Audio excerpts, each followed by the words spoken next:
Good day guys, nice to have you here. I give my shout out to Blaze for this awesome and intense Minsitthar gameplay. Today, in addition to reviewing this game, we will also talk about the good and bad decisions made in the game and what could have been done better. The emblem talent he used in that game was Brave Smite, with 3 points distributed across bonus HP, physical defense, and magic defense. And then the remaining 3 points on cooldown reduction. It's an interesting emblem configuration, though if it were me, I would have probably selected an emblem with all points invested on physical defense because most of the enemies dealt physical damage. Also, Eudora is pretty easy to counter anyway by simply buying Athena's shield. Then I would have probably gone with either Tenacity for that additional defense buff or Concussive Blast.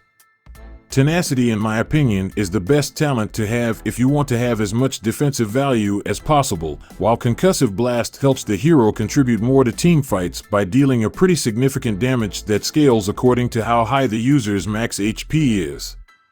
If you want to learn more on how to properly play other lanes or roles, consider checking these videos. The links are in the description if you want to check them out. Blaze started heading to the mid lane, which is definitely the correct play. The only problem is his location was revealed immediately since Eudora got there first. To make matters worse, Franco wasn't kidding at all after he splendidly hooked Blaze towards the enemy turret. I'm positive Blaze wasn't expecting that at all, since normally, Franco players would try to make it harder for the opposing jungler to clear the jungle camps, but instead, Franco joined in the mid lane to help Eudora clear the lane faster in order for her to help with the lane rotations more efficiently. Blaze losing so much HP that early is not a good sign, especially since he did not gain anything from it. In addition to that, the enemy team was able to successfully steal the orange buff from his jungler, which ironically was a bad play by Saber. The only reason it worked was because Hayabusa, Blaze's jungler, made an even worse decision than the opposing jungler. The fact that Saber invaded the orange buff should have given Hayabusa an advantage if he decided to take the Litho Wanderer instead. Then, after taking the Litho Wanderer, he can then steal the enemy jungler's orange buff. Since he decided to go to his orange buff and contest Saber, not only did Hayabusa waste precious time, he also died in the process. Also, instead of trying to fight, Blaze should have just completely backed off. While I am sure he probably would have still died given that Eudora was there, but it was better dying to Eudora than dying to Saber, since Saber was the enemy team's jungler. Don't despair, we have seen Blaze a lot of times on this channel, and a lot of us know his potential in turning things around. Since Cho was able to get a significant amount of gold and level advantage because of the clash earlier, it would be wiser if Blaze went to the XP lane in order to put more pressure on him. After all, the turtle will appear first closer to the XP lane, so forcing Cho to miss out on some experience and gold can be beneficial to their team once they are ready to take the turtle.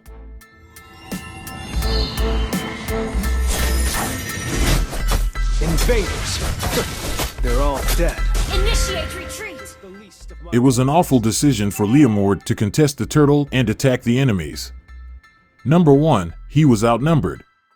There were 4 enemies surrounding the turtle while there was only him in that area. Number 2, all of the enemies have control effects, so it would really be impossible to outplay 3 heroes unless they are all gapped by 3 levels and more than 2,000 gold. Obviously, that's not the case in that game. And number 3, Leomord does not have a reliable enough skill to steal the turtle. Instead of contesting the turtle, Leomord should have just farmed one of the minor jungle creeps, or at least provided vision to his allies around the turtle and waited for them. Because of his mistake, not only were the enemies able to secure the turtle, they were able to also kill Leomord. Has slain the turtle.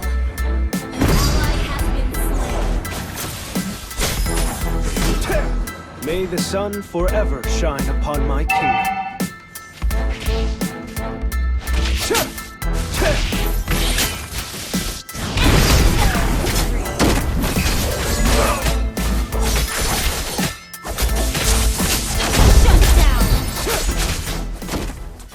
Leomord did the right thing by heading to the bottom lane in order to gain more gold while Cho was dead. Blaze, on the other hand, made the right decision of heading to the gold lane. After all, the turtle will respawn closer to it, so it only makes sense to put more pressure on that lane. Instead of showing up on the lane though, it would have been better if Blaze just remained hidden in bushes and waited for the perfect timing to strike. After all, his first skill can be easily avoided if the target is expecting it to come. Also, his presence will definitely attract the attention of the enemies, thus making it harder to secure a kill. Request backup. Loyalty, the shield of the kingdom.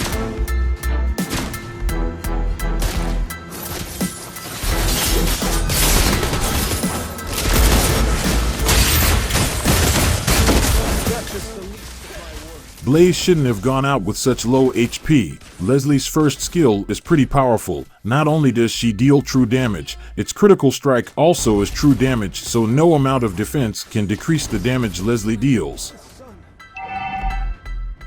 Since Sicilian was dead, contesting the turtle would be extra challenging. Not only were they outnumbered, 3 of the enemy heroes also have very good control skills capable of securing at least one kill, turning the 4 versus 3 to a 4 versus 2 advantage favoring the enemies. In my opinion, it would not be a good idea to overcommit to the turtle in that situation. Instead, it would be more ideal to try and drive the enemies away with extra caution and wait for Sicilian to respawn before completely engaging in a fight. The backbone of the kingdom.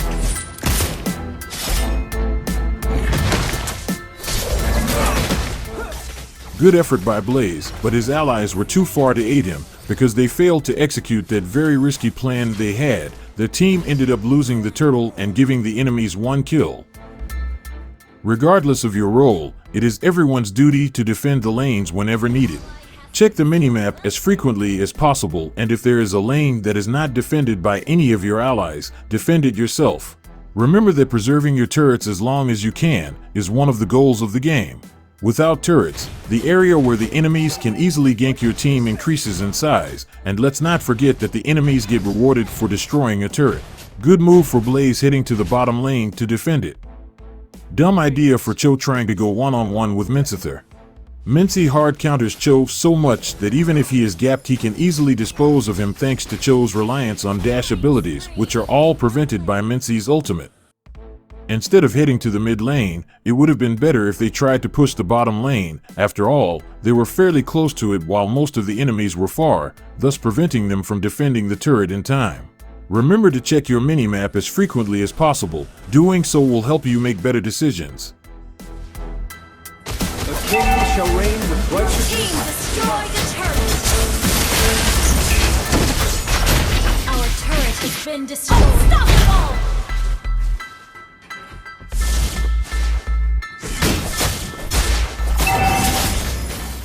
This is the moment Cho has been waiting for, Blaze using Minsithar's ultimate. In my opinion, Blaze should always reserve Minsithar's ultimate on Cho and Saber. If I were in that position, I probably wouldn't have used his ultimate on Eudora, especially since she was fairly close to their turret. From this point on, the enemies just started manhandling them one by one. A lot of Blaze's teammates lacked map awareness, which further contributed to their losses. But then, something happened.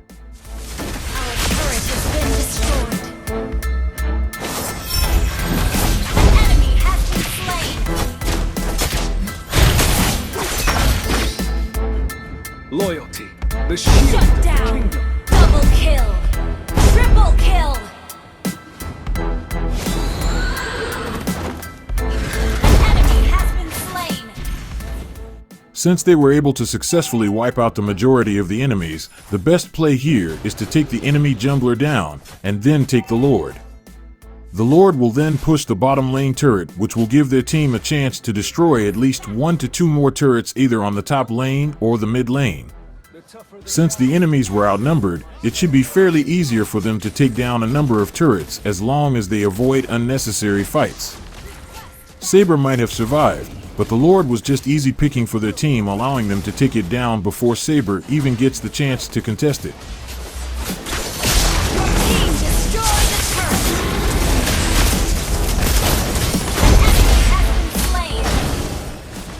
Whenever you have an enemy that relies on skill shots that cannot pass through your minions, such as Franco's hook, it is always a good idea to use your minions as moving shields. Always position yourself at an angle where Franco's hook cannot hit you. Sadly, they failed to capitalize on taking the Lord and only destroyed one turret while losing more turrets in the process. To even out the scales, it would be more ideal for them to play defensively and try to delay the game as much as possible until they all reach level 15 and are item locked. Since they no longer have any turrets, of course that's easier said than done, but that is their only hope. If they blindly engage in a fight, it will be their last. In order to defend effectively, as much as possible, focus on the minions, not the heroes. As long as there are minions near your structure, the enemy heroes will be able to deal significant damage to your structures. But when there are no minions nearby, the structure's defense is significantly buffed, thus preventing the enemies from effectively destroying it. One of the common mistakes in the game is when people focus more on the heroes instead of the minions when defending, especially in desperate moments like this. Do not make that mistake.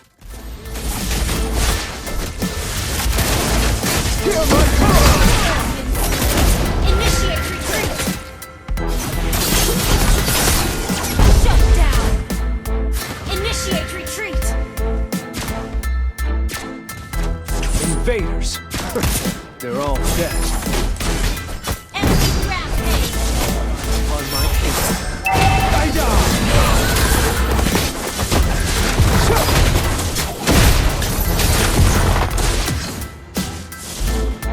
Death is the least of my worries. Enemy has been slain! Killing! Well played!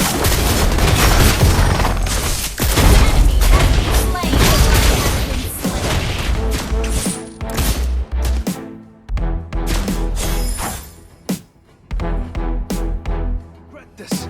The enemy has slain. This is bad. The enemies were able to take the Lord. They must not carelessly engage in battle, otherwise, this is where they lose. Always stand.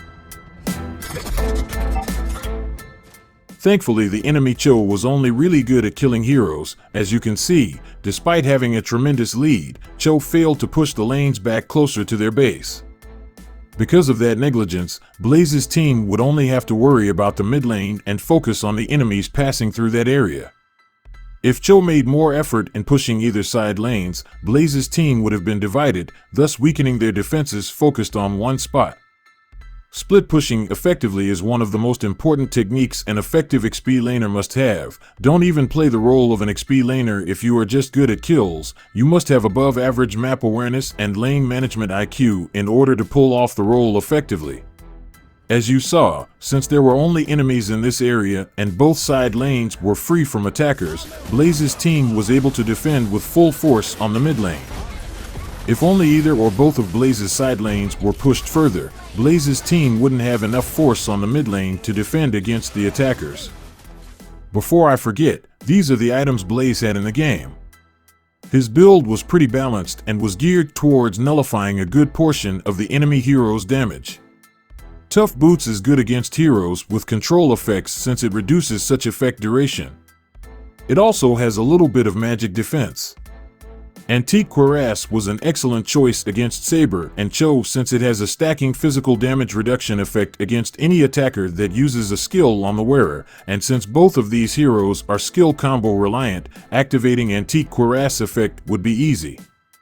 Dominance Ice was not really a necessity in that game since the enemy heroes did not have very high attack speed and also did not rely heavily on HP regeneration effects. Sure, they had Leslie, but Leslie is not really a marksman built with attack speed in mind. She is a burst marksman that focuses more on damage and less on attack speed. In my opinion, a better choice would have been Bladed Armor. Not only does Bladed Armor have higher physical defense than Dominance Ice, it also reduces critical damage received by the wearer and also deals a portion of the damage their basic attacks have dealt. It's always fun seeing Leslie die from her own attacks. Besides Bladed Armor, you can also get Twilight Armor since it can greatly reduce Leslie's damage, including her true damage attacks. As far as I know, there is no item in the game as effective as Twilight Armor in reducing Leslie's critical true strikes. Corrosion Scythe was an alright item since it can help his second skill's damage output, though they were behind by a huge margin, and one of the reasons why they were was because they lacked a tanky hero, so maybe it would have been better if he had gotten a defensive item instead. If he was after the slowing effect, Thunderbolt would have been a good choice since its unique passive slows multiple enemies within an area, and it also provides cooldown reduction, which is always a good stat to have when playing as a roamer. Athena's shield was meant to stop Eudora since it greatly reduces incoming magic damage, especially from burst heroes, which we saw multiple times.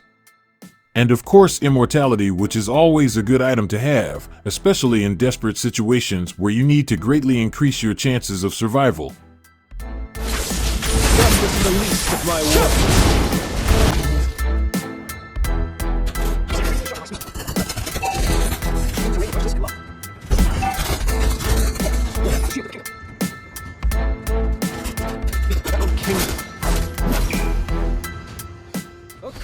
Excellent instinct. They were also pretty lucky that Saber was far from his teammates.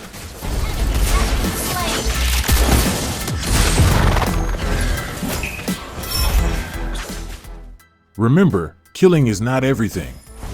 Kudos to Clint for having that mindset and taking down the mid lane turret instead of joining the team fight unnecessarily. Your team destroyed a turret.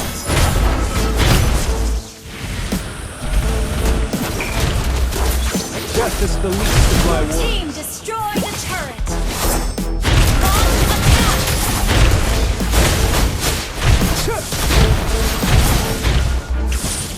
Initiate retreat. I shall always stand my ground. Slain.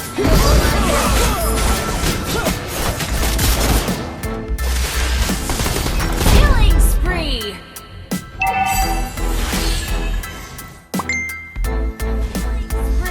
I shall defend my kingdom to my last breath. Loyalty. Your team destroyed a turret. Attack the Lord. Blaze knows that the enemy jungler is dead and the only enemies alive were Franco and Cho, which both have close to zero potential in stealing the Lord, so providing vision was not really a huge necessity at the time. In other situations though, where the enemy jungler is alive or if there are enemy heroes with a good potential to steal the objective, make sure to provide vision around the perimeter and drive those threats away from the objective. The battle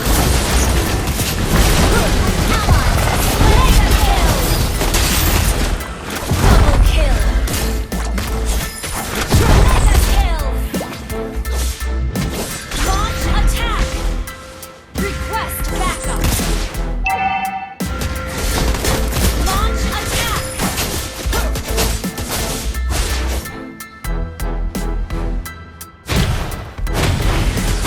May the sun forever shine upon my Ally has been What other suggestions applicable to this game have we missed? Leave your thoughts on the comment section below, and if you haven't yet, don't forget to hit like, share, and subscribe to the channel. Stay safe everyone. Peace.